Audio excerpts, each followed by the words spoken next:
নমস্কার, সবাই ভালো আছেন তো? আমি সঞ্চিতার রান্নাঘরে আজকে আবার একটি দুর্দান্ত রেসিপি নিয়ে চলে এলাম, যার নাম তিল গোবিন্দভোগে পটল। প্রথমেই আমি একটা মশলা করে নেব। সেই জন্য নিয়ে নিলাম মিক্সিং জার, দিয়ে দেবো অল্প আদা। এই আদাটা আমি খুব ভালো করে পেস্ট করে নেব। আদাটা বেটে নিয়েছি, এবার আর একটা মশলা করে নেব। সেই জন্য আবার নিয়ে নিলাম মিক্সিং জার, দিয়ে দিলাম বেশ খানিকটা তিল, এই চামচের প্রায় 3.5 চামচ। তিলটাকেও আমি ভালো করে বেটে নেব। আর লাগবে গোবিন্দভোগ চাল। আমি এখানে এই কাপের এই হাফ কাপ গোবিন্দভোগ চাল নিয়েছি, এটা ভালো করে ধুয়ে নেব। মশলা বাটা রেডি, এবার রান্নাটা শুরু করে দেবো। তাই গ্যাস জ্বালিয়ে বসিয়ে দিলাম কড়াই। এবার দিয়ে দেবো কিছুটা সাদা তেল। তেল খুব ভালো করে গরম হয়ে গেছে, দিয়ে দেবো একটা ফোড়ন। ফোড়নের মধ্যে আছে তেজপাতা, এক টুকরো দারচিনি, কয়েকটা ছোট এলাচ, লবঙ্গ আর একটা শুকনো লঙ্কা।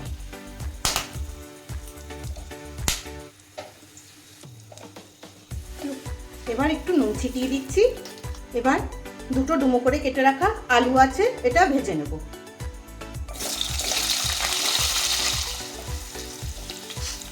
আলুটা অল্প ভাজা হয়ে গেছে, আমি এখানে 500 পটল এইভাবে ডুমো ডুমো করে কেটে নিয়েছি। আলু পটলের ডালনা যেভাবে কাটে ওইভাবে ডুমো ডুমো করে কেটে নিয়েছি। এটা দিয়ে দিচ্ছি, অল্প লবণ ছিটিয়ে সুন্দর করে ভাজা করে নেব। আলু পটলটা খুব সুন্দর করে ভাজা হয়ে গেছে। এবার দিয়ে দেবো এই গোবিন্দভোগ চালটা।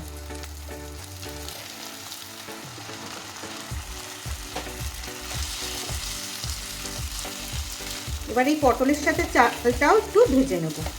চালটা অল্প ভেজে নিয়েছি।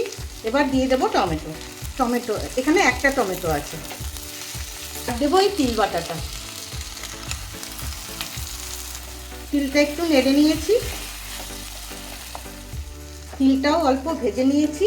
এবার দেবো একটু কাশ্মীরি লঙ্কার গুঁড়ো, এই চামচের 1.5 চামচ। আর দিয়ে দেবো এই মশলা ধোয়া জলটা।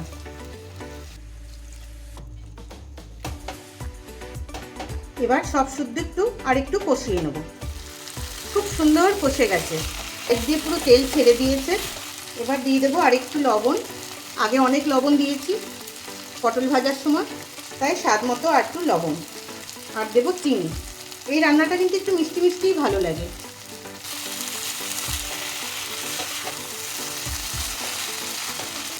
এবার দেবো কাঁচা পাকা লঙ্কা চেরা আর এই চালটা বা এগুলো সেদ্ধ হওয়ার মতন গরম জল।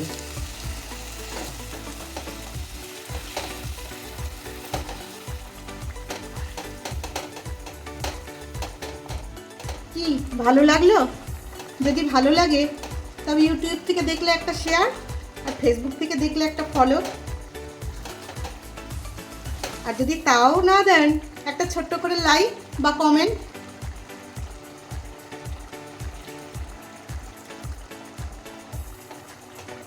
এবার এই চাল এগুলো সব সেদ্ধ হওয়ার মতন আমি ঢেকে সেদ্ধ করি।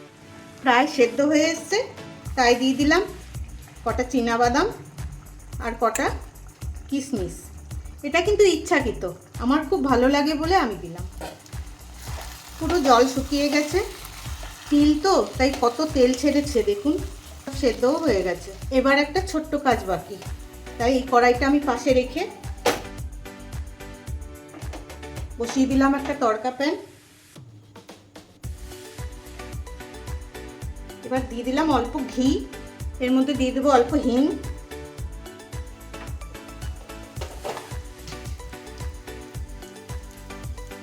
আর দেবো আদা। এই প্লাস্টিকের চামচের 1 চামচ, আর একটু দিই 1.5 চামচ মতো।